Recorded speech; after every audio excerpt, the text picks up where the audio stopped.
So 8 Mile is one of those movies that, when it came out, it changed the hip-hop game forever. Out of nowhere, people began battling at schools, in the streets, and even though battling has always been in hip-hop, 8 Mile gave battling more visibility. I'm from a block where we kill all the pesos, letting my A go wherever your face go. You still with that same hoe, imagine you a lame, bro? Looks like a girl waking up with her face swole. I'll tell you one thing, before this movie came out, there were no rap battles at my school. We were all geeks. Then after this movie came out, suddenly everybody was a battle rapper. In fact, there was this one kid in my class, let's call him George. George was a pretty shy guy. He was the type of white kid that would play Pokemon cards, listen to heavy metal, and eat a sandwich for lunch, you know, white people stuff. Then after this movie came out, George became a G, bro. He was always in some rap battle after school, challenging people to fights, and he even started getting some women out of nowhere. We'd often hear stories about George like, "Yo, did you hear about the battle? George killed him, bro." Then people eventually started talking about George like he was some urban legend or something. Like, "I heard George once killed a man for breathing too hard." And I don't know if you guys know this or not, but I'm African, but I actually live in Florida. It's a long story. So they actually sounded a bit like this. "I heard George once killed a man for breathing too hard." So yeah, George became a bad dude in my circles.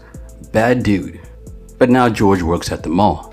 Now it's been a long time since that movie came out. I think it came out around 2002. And since then, Eminem has released more platinum albums. He's actually going outside more, which is good. Em, can you take some stuff to the car, please? Em! But when was the last time you saw the guy that played Lyckety Split? Or the guy that played Lotto? Let's find out. What up guys, Ali here and welcome to Ali Talks Music. Add me on Instagram at Ali Talks Music as well. And don't forget to subscribe and hit the notification bell. Now let's get into the video. Let's begin with Lyckety Split, aka Strike. Now one thing we can say about Eminem is that he has always been authentic. Even though people may hate him because he's a white boy, he raps too fast, Eminem is still the guy who got the vest when Suge Knight tried to intimidate him. Yo, all you heard was, "Suge is coming! Suge is coming!" So I'm like, yo, I swear to God, cameras are falling, inches are running, light cameraman, Suge is coming! This is when I knew Eminem was real. He's like, "I don't give a man." I'm like, damn, Eminem is a real 50 outside, what's up? And then the Suge just walked away. The Eminem came outside 100%. I don't give a man. Eminem is also the guy that, according to Royce, has a hot temper and would also get into random fights with people for the smallest of things. So yeah, Eminem has earned his stripes in the game, and he does this mostly by remaining authentic. So M applied the same approach to 8 Mile. He wanted the movie to feel as authentic as possible, and in doing so he hired people that were really in the streets.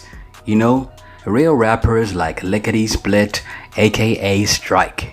When Strike and Eminem first met, "This guy's a choke artist. You catch a bad one, you better off shooting yourself with Papa Doc's handgun." Strike was on the run from the law, but luckily he had M in his corner. It's funny because I was on the run from the feds at that time. When we pulled up to the auditions, we actually thought it was the feds. At that time I was in the streets carrying guns. My manager was like, "If they try to arrest you, I'll shoot in the air. You run." Later, M done bailed me out on my attempted murder case. Proof went to him to get the money for that. So Eminem helped him out in a huge way, and in doing so he secured an authentic street rapper for his movie. Now not a lot of people know this, but Strike, also known as Lyckety Split, was part of a rap group known as Mountain Climbers. You can tell that the heart is attached. You know that it's real when everybody in the crowd reacts. This ain't opinion, this is actual fact. While Strike was still coming up and was still a DJ, he met a rapper named Journalist 103 and the pair became very close friends. So close in fact that they formed a group with other members.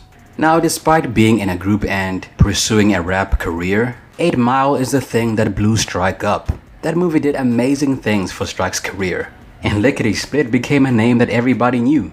However, Even though Strike got a career-defining role in 8 Mile, he was merely seen as another member of the free world, and his character received very limited growth or development. You know, he came across as one-dimensional, and he was simply that big bad guy at the end of the video game or a movie. You know, the one that nobody cares about. Now, despite receiving limited character growth, Lyckety Split as a rapper became even more famous than Strike, so it's almost like his fake rap career was overshadowing his real rap career as a member of Mountain Climbers. This did not stop Strike from pursuing his dream of becoming a well-known rapper. He kept on working with the group, and around 2004, Mountain Climbers dropped their debut album. The album came out like a couple of years after 8 Mile. The album didn't really do really well, and this was essentially the peak of Mountain Climbers as a group. So, what is Lyckety Split aka Strike been up to now? Well, it appears that Strike is a video director. He's also a writer, and he's responsible for a movie that's called Two Brothers that came out this year. Does it look low budget? Yes. The poster alone makes me not want to watch it, but at least Strike is out there still working and putting out content the way he wants to. Next up, we have Lotto. Lotto. Now, Lotto is one of the more intimidating members of the free world. You know, he's the type of guy that looks like he's angry for breakfast. You know, he just has that very rough delivery. Now, just like Lyckety Split, Lotto was also a rapper in the real world, and he went by the name Ox, but his real name was Nashawn Breedlove.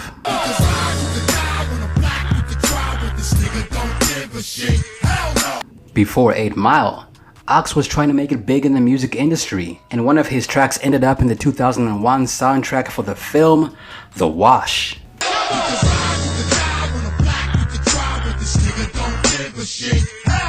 From there, the connections he made landed him in the same room as Eminem and the 8 Mile staff, and the rest, as they say, is history. Now, this might be slightly off topic, but one of the cool things I noticed during Eminem's battle with Lotto is that before M's turn, we see Lotto wearing a hoodie. Then just as Eminem is about to rap battle with Lotto, Lotto takes off his hoodie, revealing his tank top, which means that Eminem came up with those tank top lines on the spot. This is probably one of the reasons he won the round. And you know, this is a movie about Eminem that he put together, so he planned the whole thing. Now, out of everybody in the free world, a lot of people feel like Lotto is the only one that held his own against Eminem, and possibly even beat him in a round. I'll spit a racial slur, honky sue me. This shit is a horror flick, but the black guy doesn't die in this movie. I mean, we heard Papa Doc rap at the start of the movie, and those raps were okay. Cause I'm a grown man, son. How flawed are you? Making my wish that a fat ass aborted you. Lyckety Split did his thing, but Lotto is the one that put the most pressure on him. Fuck Lotto, call me your leader. I feel bad that I gotta murder that dude from Leave It to Beaver. Now, to this day, people still feel like Lotto won that round. And I've even heard people say that because Eminem's verse was longer than his allotted time, the last bars of his verse should not count because the time ran out before he could spit them. So, while Ox was gaining fame in the movie 8 Mile, he had a very difficult time adjusting to life as a rapper outside of the movie. He took his rap career very seriously, but in my opinion, there was something holding him back.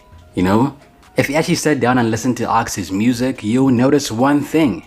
It doesn't sound original.